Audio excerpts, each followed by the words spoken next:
Hello అండి, welcome back to చమ్కీ kitchen.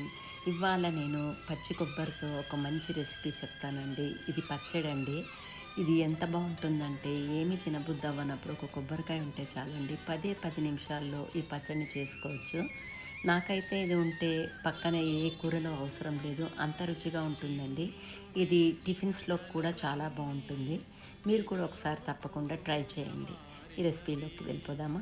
2 tea స్పూన్ల నూనె తీసుకొని అందులోకి 2 టీ స్పూన్ల శనగపప్పు, 2 టీ స్పూన్ల మినప్పప్పు, అలాగే ఆవాలు, జీలకర్ర, ఎండుమిరపకాయలని, కరివేపాకుని వేసుకొని 2 నిమిషాలు దూరగా వేయించుకోండి. తర్వాత ఒక కప్పు పచ్చి కొబ్బరి ముక్కలను తీసుకొని అది కూడా 2 నిమిషాలు వేగిన తర్వాత దాన్ని చల్లారనిచ్చి అందులోకి కొద్దిగా పసుపు, చింతపండు, అలాగే ఒక అర టీ స్పూన్ బెల్లము, పచ్చి వెల్లుల్లిపాయలను వేసుకొని కొంచెం బరకగా గ్రైండ్ చేసుకోండి. తర్వాత పోపు వేసుకోండి, కొద్దిగా ఇంగువ వేసి. అంతేనండి.